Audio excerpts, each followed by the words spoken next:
할렐루야. 사랑하는 대강의 가족 여러분, 오늘 하루도 하나님의 말씀과 동행하는 삶이 되길 소망합니다. 오늘 함께 나눌 하나님의 말씀은 누가복음 4장 38절에서 41절 말씀입니다. 예수께서 일어나 회당에서 나가사 시몬의 집에 들어가시니 시몬의 장모가 중한 열병을 앓고 있는지라. 사람들이 그를 위하여 예수께 구하니 예수께서 가까이 서서 열병을 꾸짖으신데 병이 떠나고 여자가 곧 일어나 그들에게 수종드니라.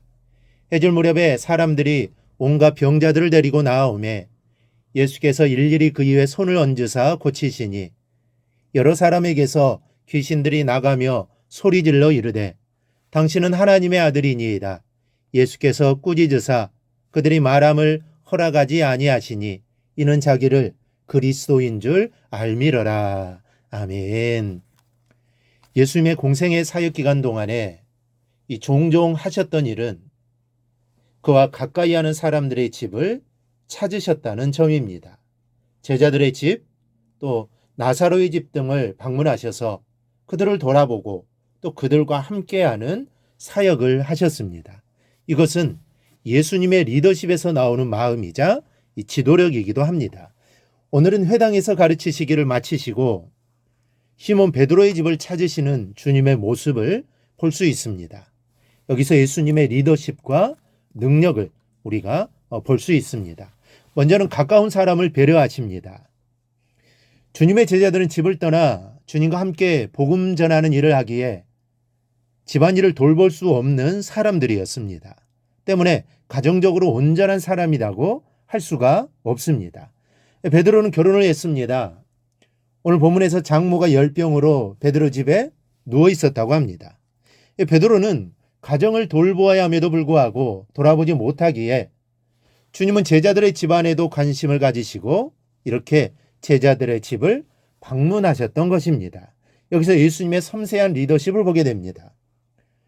리더십이 갖춰야 할 조건 가운데 하나가 바로 이 부분입니다.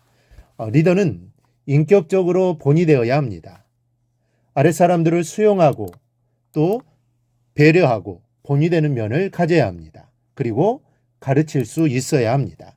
그러면서 또 하나 중요한 것은 리더를 위해 협력하는 사람들을 배려하고 그들이 사역하는데 조금이라도 어렵지 않도록 살펴주는 것입니다.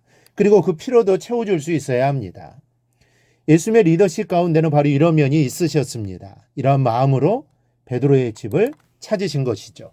주님께 베드로의 집을 찾으셨을 때 베드로의 장모 열병을 앓고 누워 있었습니다.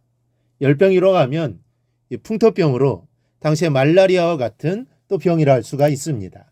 이 병에 걸리면 고열이 나고 머리카락이 빠지고 몸속에 오랫동안 남아있어 고통을 당한다고 합니다. 그 모습을 본 주님께서 그 장모의 손을 잡아 일으켜 주십니다. 주님은 베드로의 가정을 살피실 뿐 아니라 그 가정의 필요를 해결해 주십니다. 지금 베드로의 가정의 가장 큰 필요는 바로 그 장모의 열병을 고치는 것입니다. 이것이 주님의 배려요 리더십입니다. 우리가 배워야 할 것이 이것입니다. 나를 위하여서 사역하라는 것이 아니라 주님을 위해서 사역하게 하고 그 일을 위해 내가 리더에 나간다면 그 필요를 내가 채워줘야 한다면 채워줄 수 있어야 합니다. 물론 내가 감당할 수 없는 것도 있습니다. 그러나 관심을 가지고 기도해 주어야 합니다. 이것이 진정한 리더의 모습입니다. 또 하나 리더를 온전히 섬겨야 합니다. 이렇게 나의 필요와 어려움을 돌보고 채워주는 리더에 대해 온전히 섬겨야 합니다. 베드로의 장모는 주님으로 인해 고침을 받자마자 바로 주님께 수종들었다고 합니다. 우리가 주님께 은혜를 입고 그 사랑을 받았을 때 취해야 할 태도가 바로 이것입니다. 그분께 충성하는 겁니다. 그리고 우리를 리더에 나가는 분들이 나를 위해 기도해주고 또 나를 위해 힘써주고 그 필요를 채워줄 때 또한 전심으로 섬기며 협력하며 나가야 합니다. 그럴 때 하나님의 역사가 임하고 하나님의 나라가 능력이 있게 됩니다. 예수님과 제자들 사이에 이러한 리더와 섬김이 오고 가므로 예수님의 공생애의 사역은 더욱 힘을 받고 제자들은 주님을 위해 충성하게 된 것입니다. 교회가 힘있고 능력이 있기 위해서는 이렇게 목회자와 리더십 가족들 그리고 성도들이 하나 되어야 합니다. 이렇게 될 때 능력 있는 공동체가 될 수 있습니다. 사랑하는 여러분, 교회 안에 세워진 리더들을 위해 기도해 주십시오. 목회자를 비롯하여 장로님들과 또 권사님들, 또 지사님들, 그리고 모든 직분자들이 주님의 마음을 가지고 서로 섬기고 하나가 되게 해달라 기도하고 모든 성도들이 이 마음을 갖고 나아갈 때 우리 교회는 더 온전하고 아름다운 예배의 공동체가 될 줄 믿습니다. 이를 위해 힘쓰는 저와 모든 성도들이 되기를 주님의 이름으로 축원합니다. 오늘 묵상한 말씀을 굳게 잡고 삶으로 실천하며 살아내는 대강의 모든 성도들이 되기를 축복합니다.